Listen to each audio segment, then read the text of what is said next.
coagulative necrosis and granular tissues. This digital slice is good for teaching. I can use the mouse to adjust the magnifications. Okay, first, we see this slice.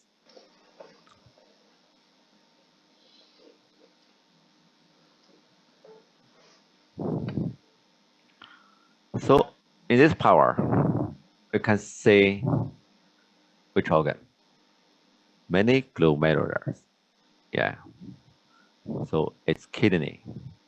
So first, we must know the tissue or organ. So when you use microscopy, the first step to recognize which organ or which tissue. When we see the glomerulars and many tubes, glomerular, yeah, this is the kidney. But in this kidney, you can see some different part. Here is normal, because we see the nuclear, the glomerular, or many tube, many nuclear. Yeah. The capillaries and then maybe the central cells have many nuclear in the glomerular. And this is tube.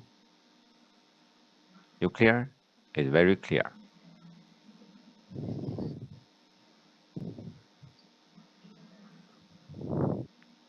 Here, you can see the border. And right,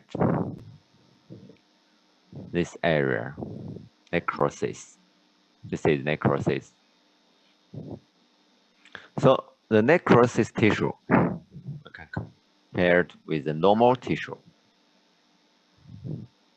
High power.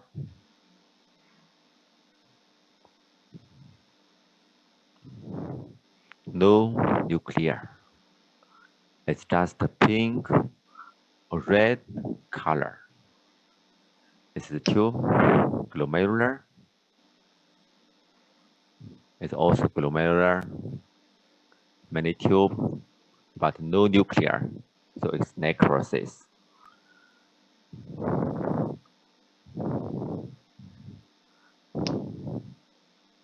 Here is the border. This area. Maybe you can see some hemorrhage in this area. Yeah, hemorrhage. Many blood red cells in this area. So it's just inflammation. We know the inflammatory cells and hyperemia or maybe hemorrhage in the borderline. So we give a diagnosis, a pathologic diagnosis. It's a coagulative necrosis of kidney. We must remember the step. The first step is recognize kidney. We say this structure, the normal structure, we can recognize kidney. And then we say the abnormal structure, this abnormal area is no nuclear, it's necrosis tissue. So give a right diagnosis. Next, here, it's a cut of the lymph node. It's just a part of the lymph node. Here is a capsule. Yeah, the outer layer is capsule. This layer. This is the capsule of the lymph node.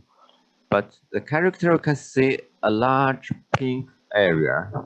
This large area is necrosis. It's also necrosis. It's K-cell necrosis in the lymph node. Okay, high power.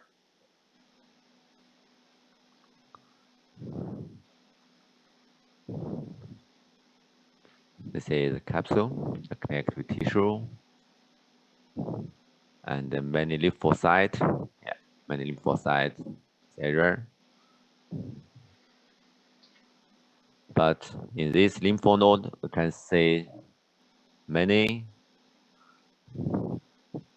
no nodules. These nodules is tubercle. Yeah, we have discussed about the tuberculosis. So it's also the tubercle. It's granuloma. So also, it's very interesting. You can see a large cell. It's a large cell, giant cell. A very large cell. It have a special name. It means Langhans giant cell. Yeah, Langhans giant cell. We studied in the infectious disease, but now I just say this is a granuloma in the lymph node, a large cell, and many these cells, epithelioid cells. Yeah, these cells is just like the epithelium, so we give a name epithelioid cells.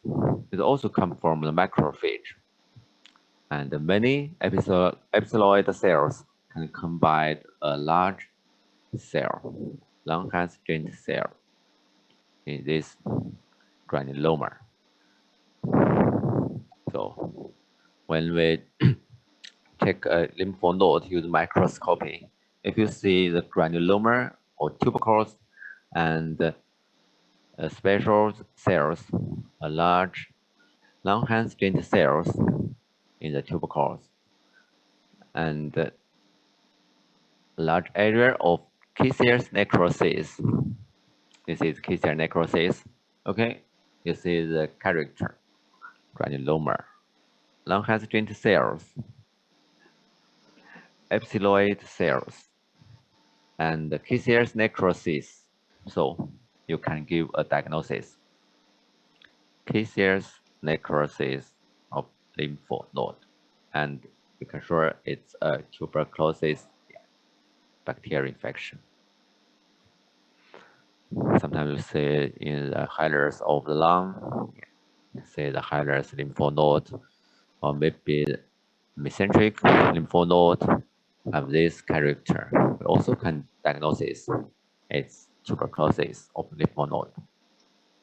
So the necrosis tissue, a pink or particle area, no nuclear in necrosis area.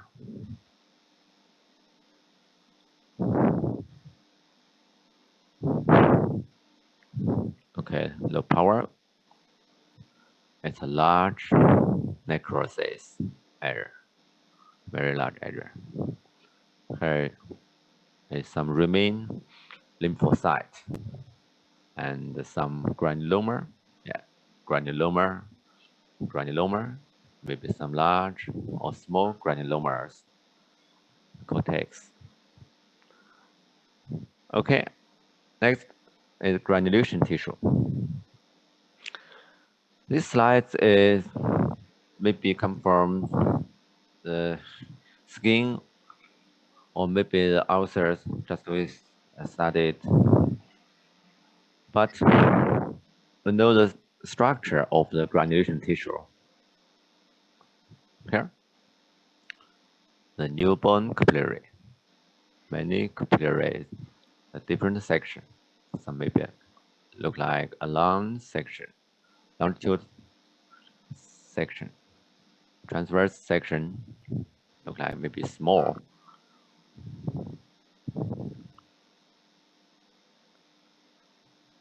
Okay, high power. I also can see these cells, neutrophil, yeah, and neutrophil, lymphocyte. This is the lymphocyte, neutrophil, and this is macrophage, fibroblast. Yeah, there's fibroblast. There's also fibroblast, neutrophil. Yeah, there's also many neutrophil in this slice. You can see many neutrophil in this area. So this granulation tissue maybe also have infection. Yeah, some inflammation. You can see many neutrophil, inflammatory cells in this area.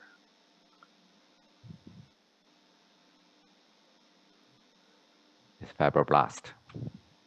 Here is also fibroblast lymphocyte, a very small lymphocyte. Here is the capillary, the cross section of a capillary, some brown color. This brown color maybe some pigment, hemosiderin. Sometimes maybe the hemosiderin can deposit in this area. We also can see the hemorrhage, the blood red cells. This is blood red cells in the ECM. So the empty area is ECM, maybe edema. This empty area.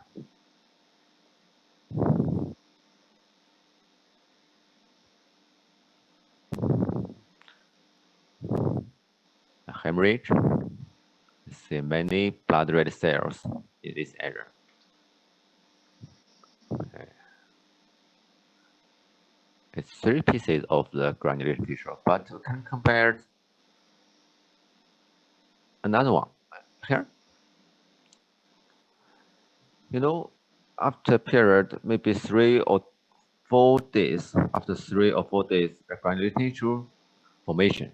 And then after 1 week, we can form the scar. So when a scar begins to form, the capillary may be restriction and just remain a cord, and many fibroblasts can produce more and more fibers. So in this piece of granular tissue, you can see this just like a cord. Here is also edema and some extracellular matrix in this area. This is fat. Yeah, this is fat cell. Okay.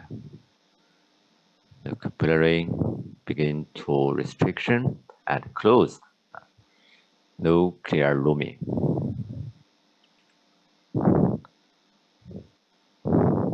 So when we think about the granulation tissue, we must know our process. Yeah, this process, first maybe newborn capillary, but after a period of time, it may be closed and more fibroblast and turn into a scar.